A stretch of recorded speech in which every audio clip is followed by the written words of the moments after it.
Hi everybody, it's Luke here from LT Gaming, and today I'm taking a look at Galactic Civilizations 4. I have played a lot of Galactic Civilizations 2, and also played the third iteration, but I feel they lost a little bit of the atmosphere in that game. So far, I can say with this one, they definitely have it back, and I'd like to demonstrate that to you today. So what I'm going to do today is I'm going to do a very quick first impressions of the customization options, and maybe we'll walk through 5 to 10 turns of a game and see what the initial impressions are. If it's a success, I will definitely do a let's play and feature more updates of the game. So let's get this bit out the way. You can pick the game up on the Epic Store. Don't crucify me for that. Obviously I wanted to play it and I was happy to get it through Epic. It was available on the alpha and then it is now moved to the beta phase of testing. So I'm playing the test version, and yeah, the music is cool. They definitely have stepped up their presentation for this version and really excited about it. So as I said, part 1 of the video, let's have a look at the great work they've done on customization. Let's start a new game. So here we go, the civilization screen. What will jump out immediately to you is how much work Stardock has put into making each of the races look really cool and very unique. You get a blurb on the race and their history and a little bit about what that race does and their traits. You then have a set of abilities. So in the humans case, they are explorers with a 25% ship range. They're inspired, so an additional leader is available, which is something which has been buffed up in this game and added to the game. They have a colony ship, which they start with, and a probe. They have a survey ship, which can investigate anomalies. Their ideology is innovation, so that's quite important to pick, as you'll see. Their biology is carbon-based, and then their citizens also have a bonus. In the humans' case, they're known for their flexibility and productivity. They have lower expectations than other species. So everything you click, which is highlighted, shows you what it does, which is really useful in-game. Some good tooltips there. And as we see, awesome races like the Festron Hunt, Ravenous. So 1,000 credits and plus 10% approval for 25 turns after conquering a planet. I'm not going to take you through all of these, but I do want to show you some of the races in the game and the work that's gone into making them look really unique. The navigators are a carbon-based life form, which have some really, really cool visuals. The Mimic Brotherhood I've played as previously, and I put about 20 hours into a galaxy-spanning adventure with them, which was awesome. They grow like crazy and they're very fertile, which I can obviously relate to. Terrible joke.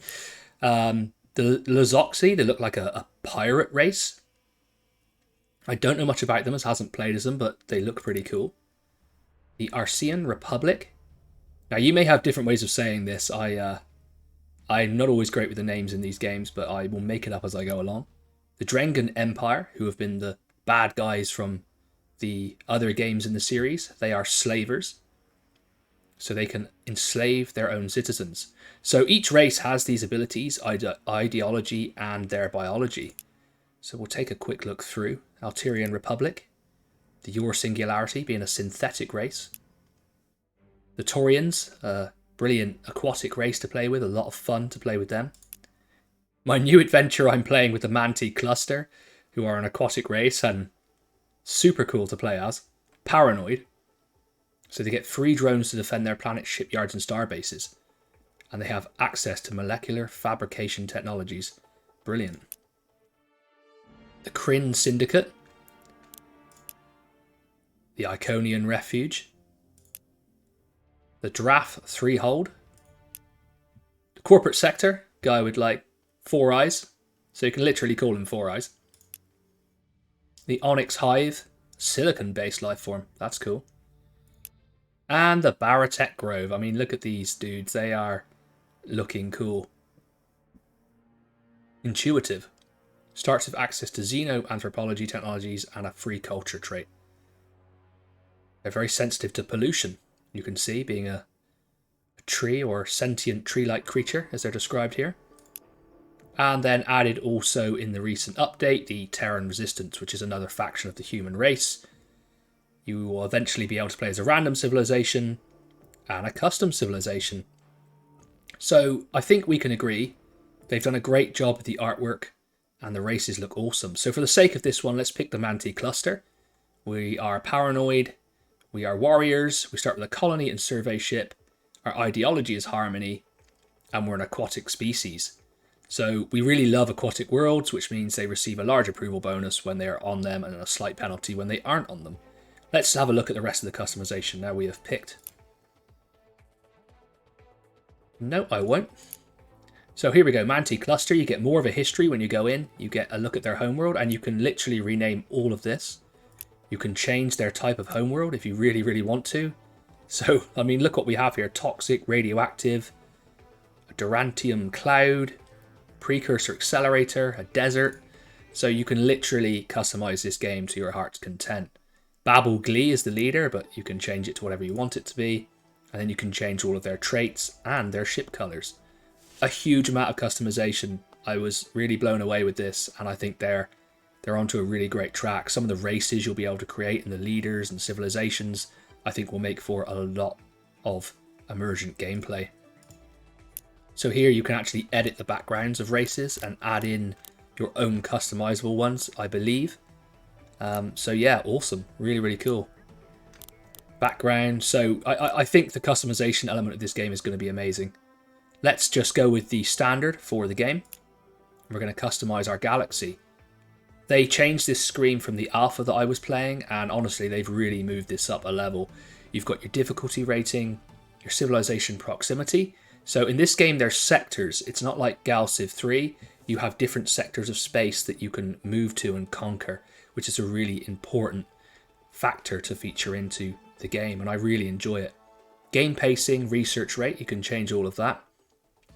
In the galaxy settings, now I've been playing on binary sectors, so 2, but you can have a few, several, or even a galactic set of sectors to conquer, which is absolutely mind-blowing, but it will tank your system, which is great. They do let you know what you are able to actually run, which I think is really, really cool. We'll go for a binary system. The starting sector size, we'll go for a small one, just for the sake of the game, but you can bump that all the way to huge. The star frequency in the game, how many stars are within these sectors, basically. Then when you get to worlds, you can customize all the way up how many planets there are, habitable planets within that, and extreme planets. You can customize the anomalies, the relics, the ascension crystals, resources, asteroids. I actually like to cut this down a little bit so it's uncommon. You can fight harder for them. The nebulas, which graphically I think they need to improve a little bit. That's the only area I'm not keen on graphically. And then you can even disable tech, change a bunch of options here, and also add in minor races. We'll add in some of those. Let's make them common to see what happens there. And then hostile entities. So much you can customize. It blew me away. It's really, really great to see. Victory options then. You can have all the different types of victory, from conquest, influence, research, ascension, alliance, month limit. So you have to defeat your foes before the time runs out. Or prestige, build the greatest empire in the galaxy. You can then customize all of the opponents within this world, so it gives you a recommended amount. You can throw in people that you like to play against. Let's go with the Mimic Brotherhood. We'll cut these ones, the randoms, out. So I'm only going to play a test game just to show you what it looks like. So if I do start a Let's Play, I'll start from fresh. So let's just throw in a few people here, which is great. You can change the difficulty of the characters as well. Loads of options there. You can change teams. That's really, really cool. So much to do. So let's start a game. Here we go. Hopefully this doesn't take too long to load, or I'll be doing some post-screen editing. So here we are. When you load into the game, you're given an overview of your civilization, a nice little background on what they've been doing and their strengths and weaknesses. And here we are. Welcome to Galactic Civilizations 4. The map is pretty cool looking. I think they've improved it massively. I do think they can add in more anomalies from space and different cool space things that we all know about. I did actually put some pictures on the Stardock forum of things that they could put into the sectors to make them look even better. Like the nebulas, when you zoom out, they don't look amazing, but still, I still think it looks cool. And the music is amazing. So we've started here next to another major race. I'm not going to play this game through for too long. I'm literally just going to show you some of the core factors. So you start with a number of ships. We have a colony creator. We have advisors here who will advise us on what we should do next. So let's take a look at that. Let's order our shipyard, which is here to create a new ship. We'll create a new colony ship. And that changes, so we can assign a leader now. So if we go to the leader screen, there are a number of different leaders you can now hire. And these have different traits, and you can put them to different things. So for example, let's hire this one. It's quite expensive.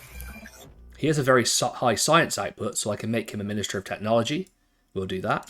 And that gives me an extra technology spot for random techs and also 10% research, which is really cool. We'll recruit another if I could afford it. Yeah, we'll recruit this guy.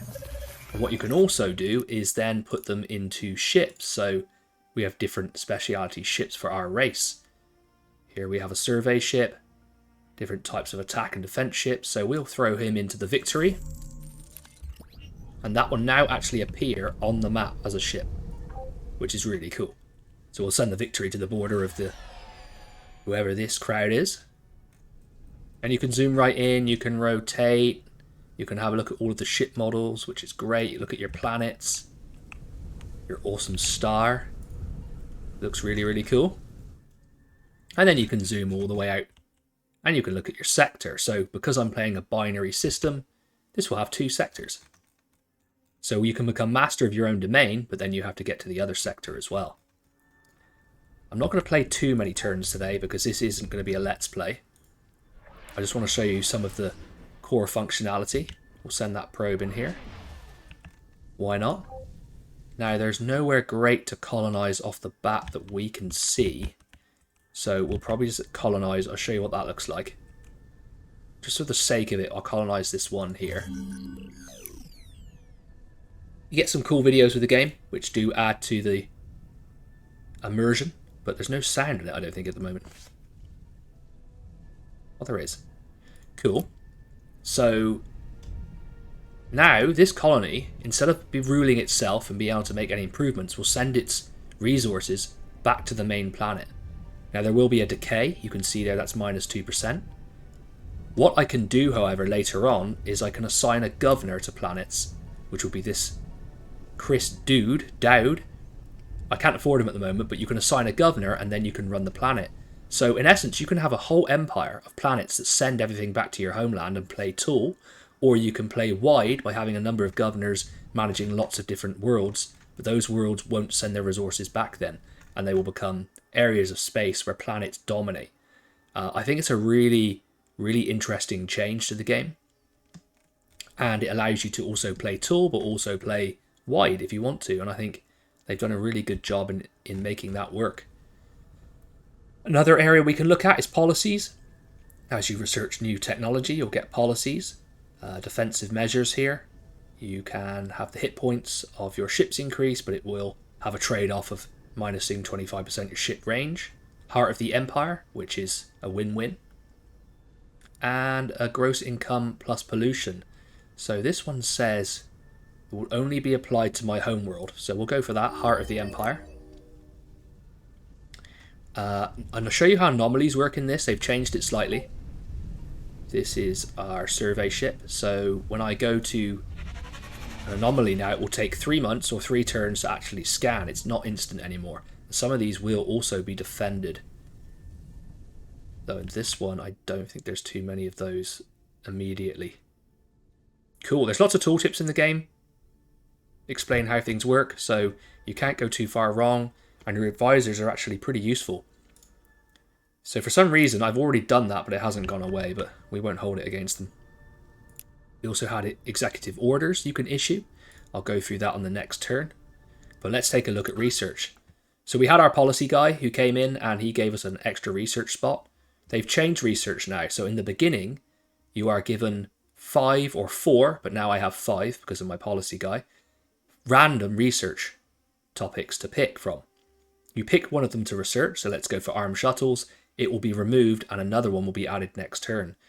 For the sake of this recording, I will show you, you can also mix those up. Let's focus on governance. And it will make the technology 10% more expensive. So it's more of a random-based research system. So now I can go for star bases. It's more random, and there are specific techs for each race, I believe. I think they may refine this as they go, but I actually find it kind of interesting. It means you have to pick your strategy as you play. And of course you have your technology library, which shows all of your techs, which is pretty cool. And your tech navigator, which shows you how they all fit together. And there are a lot of technologies in this game. If you are a civilization technology nerd, I say you're going to have a great time here with all the techs that you can have in the different sectors.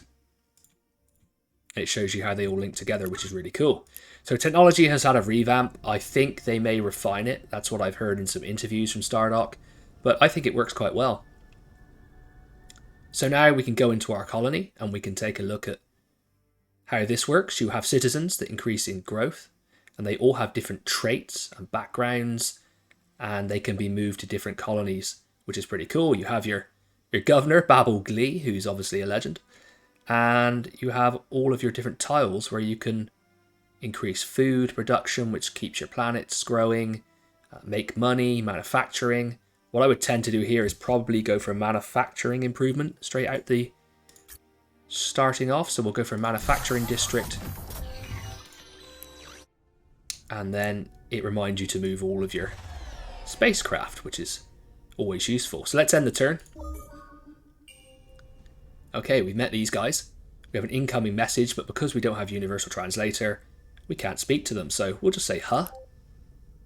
And that will actually cause an event to happen, which means that we can research the Universal Translator for a bonus, which would be, will come up here now as a mission, and we will get 1 culture point when we research that technology, which is really cool. Apparently they don't like us, but we can't speak to them, so I'm not really concerned at the moment. Here we have a life relic that increases colony growth, so later on I can build star bases, and I can take in these resources. So you'll see we don't have any at the moment, or we do. We have antimatter here.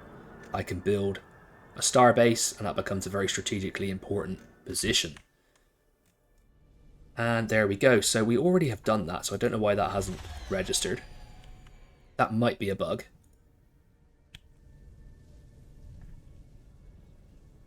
Cool. Okay, so let's end the actual turn. It will remind us each turn to move our ships, and we can make progress towards this goal. So really, this map is a bit small for me. I would prefer to have a much bigger map, and I'd be looking at colonizing different systems. We started off really close to these guys, which wouldn't be my style of play. I probably would prefer that to take longer. Let's move out of their space so we don't piss them off. So now I've moved into a nebula, I get minus 75% moves. Let's just end the turn again so we can show you tech.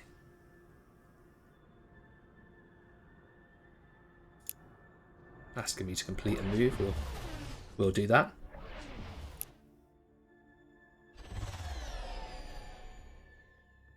Okay, so we had a survey of our first anomaly, which is cool.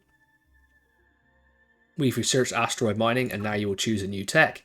We're going for Universal Translator for our mission. Our economic advisor recommends that, and we'll go from there. So basically you expand out over the empire. I'm sure many of you are familiar with this game, but you expand out. I have a game where I have a pretty large empire, so I might load into that now. Now I know it's on an earlier version, so I hope it doesn't cause any problems, but I'll show you the scale that we can get to if it's still there.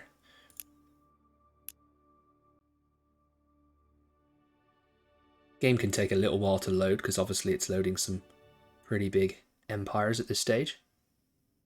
Hopefully this doesn't cause any issues when I load in, as I was playing in the alpha in this game for about 20 hours.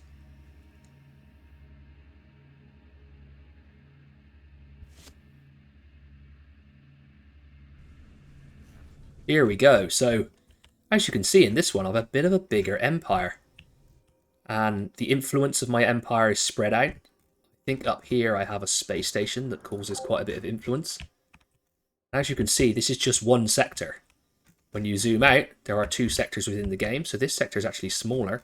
And I've branched out into this sector as well, and I've colonized it, and I have 2 planets here. Lots of rogue enemy spaceships in this sector, which I'm having a bit of trouble dealing with. It's been a while since I actually played this. But as you can see, you have all these resources in the game where you can build star bases and capture them. There's so much going on. It's unreal. I probably won't continue with this game because obviously it's on an older version of the game and that may cause a few issues, I'm not sure. But yeah, it's absolutely insane. So we can look at a summary of my empire. I have 3 core worlds and 18 colonies with 70 citizens. The balance of power is looking okay. I'm a little bit behind the Drengan Empire. Quite a bit behind the Drengan Empire in this game. But I also am in 2nd position, and I pretty much have made some good allies. There's a lot of different diplomacy systems. So yeah, I'm probably going to leave it there today. I just wanted to show you an initial impressions of the game. It's really cool, very ambitious. I would like to do a playthrough, so I will probably start a more casual playthrough of the game for the channel. Do leave a comment and let me know if you'd like to see a proper playthrough, you know, something chilled and relaxed. Maybe taking for the first 20 turns and see how we go. And looking at some of the mechanics of the game. Make sure to like and subscribe, leave a comment. If you love the space games on the channel, leave a comment. And as always, I've been Luke from LT Gaming. I'll see you on the next one.